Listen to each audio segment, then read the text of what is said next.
Hello and welcome back, Bacha, to NEET Physics. In this video, discuss a question from NEET 2025, question number 33 of this series. Let's say this question is saying a uniform rod of mass 20 kg, length 5 meter, lean against a smooth vertical wall, making an angle 60 degree with it. The other end rests on the rough horizontal floor.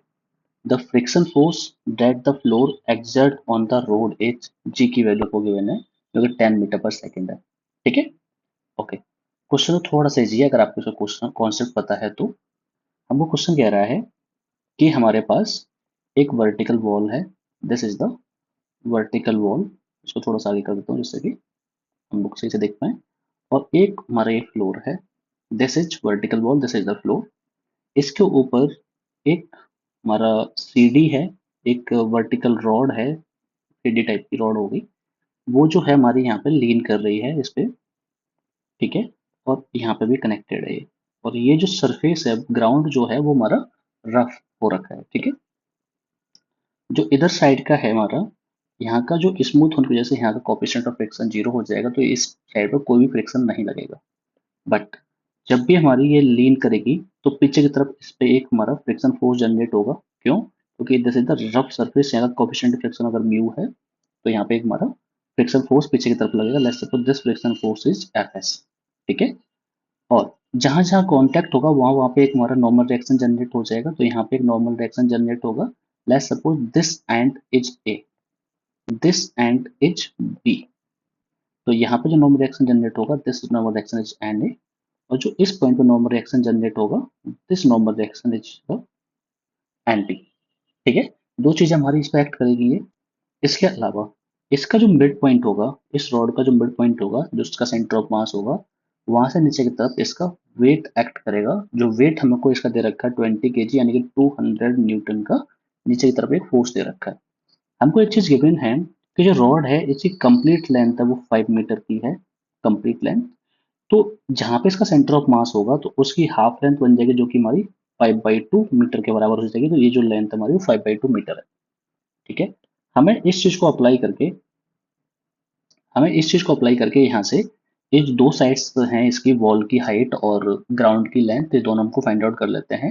हमें given है ये जो angle बना रहा है wall के साथ में वो 60 डिग्री का है. तो this angle will become as the 30 degree.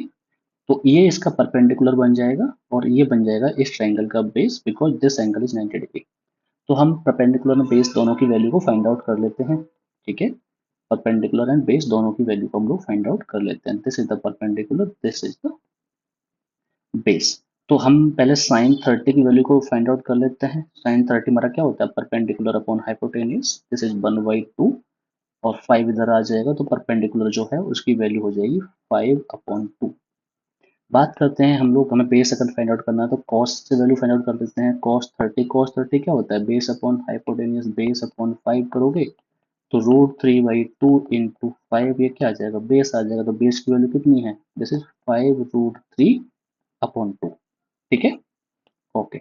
हमें बोला गया है कि हमें फाइंड आउट करना है कि ये जो फ्लोर है इसको कितना फ्रिक्शन फोर्स प्रोवाइड कर रहा है. जो फ्रिक्शन फोर्स होता है उसकी वैल्यू होती है म्यू एन के बराबर. और एन कौन सा हो जाएगा? जो एक्ट आउट कर रहा है. तो एन बी की वैल्यू यहाँ पे हमारा काम करेगी. ठीक है. बात करते हैं इस पूरे डायग्राम की. तो यहाँ पे आप देखोगे this body is in the equilibrium. अगर चेक करना चाह रहे हैं हम लोग तो हमें दोनों इक्विलिब्रियम चेक करनी पड़ेगी. हमें चेक करना पड़ेगा जैसे इन द ट्रांसलेशनल और रोटेशनल दोनों में है कि नहीं है. तो पहले मैं बात कर लेता हूँ कि इसके जो एक्स एक्सिस है, एक्स एक्सिस उस साइड में हमारे कितने फोर्सेस हैं टोटल. तो देखो कि एक्स एक्सिस में एक तो हमारा ये एन ए काम कर रहा है और एक हमारा ये म्यू एन बी काम कर रहा होगा. अगर ये हमारा इक्विलिब्रियम में है ये वाला केस तो हमारा एन ए जो है हमारा इस should be equal to mu N B के बराबर का.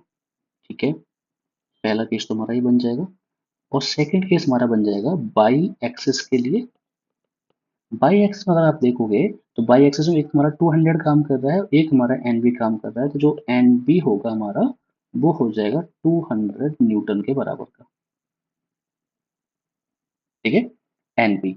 और यहाँ से थोड़ा सा आगे चले तो हमें दो चीजें पता चल रही हैं. एक तो ये 200 के बराबर है और एन ए जो है हमारा वो म्यू एन बी के बराबर, या फिर यही जो है हमारा वो फ्रिक्शन फोर्स के बराबर है एन ए.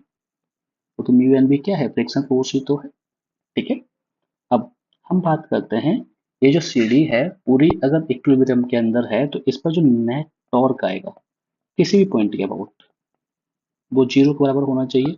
इस बॉडी पे जो नेट टॉर्क आएगा वो किसके बराबर होना चाहिए, जीरो के बराबर होना चाहिए। अगर मैंने पॉइंट ले लिया बी पॉइंट, तो जो टाउ अबाउट बी होगा वो हमारा कितना होना चाहिए, जीरो के बराबर होना चाहिए, और बी पे जो नेट फोर्स आ रहा होगा। तो ठीक है, हम लोग टाउ ऑफ बी को फाइंड आउट करते हैं, उसको जीरो के बराबर रख देंगे। तो पहले तो हमारा एन बी और एफ एफ ये दो फोर्स काम कर रहे हैं, तो एन बी बट इसकी परपेंडिकुलर डिस्टेंस कितनी है, जीरो, तो ये तो zero force zero torque generate करेगा।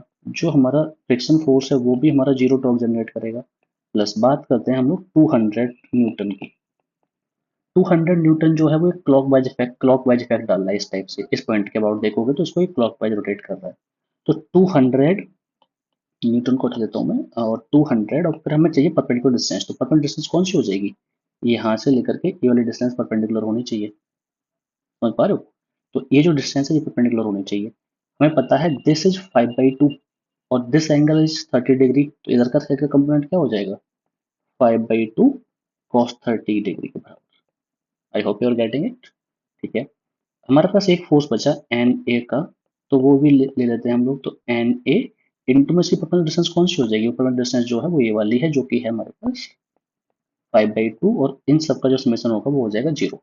एक चीज हमको देखना पड़ेगा कि हमारा जो 200 है वो तो क्लॉकवाइज इफेक्ट डाल रहा है, और एन ए जो है वो एंटी क्लॉकवाइज इफेक्ट डाल रहा है, तो दोनों का इफेक्ट अपोजिट होने की वजह से इनमें से एक चीज जो है उसको हमें नेगेटिव करना पड़ेगा डिपेंडिंग ऑन द डायरेक्शन। तो मान लो हमने एन ए को नेगेटिव कर दिया। ठीक है, और ये टाउ जो बी है वो जीरो के बराबर चला गया।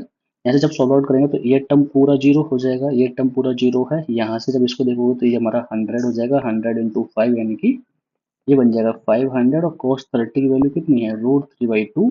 This is equals to n a into 5/2। 2 से 2 कट जाएगा, 5 से हमारा ये 100 टाइम्स कटेगा। यहाँ से जो एन ए है उसकी वैल्यू जो है वो आ जाएगी हमारी 100√3 न्यूटन के बराबर की। ठीक है, ओके। हम चलते हैं अपने क्वेश्चन के आंसर की तरफ। तो हमें निकालना क्या था, हमें फ्रिक्शन फोर्स निकालना है, और हमारा एक्स एक्सिस क्या कह रहा है, जो नॉर्मल रिएक्शन अबाउट ए है वो हमारा फ्रिक्शन फोर्स के बराबर ही है।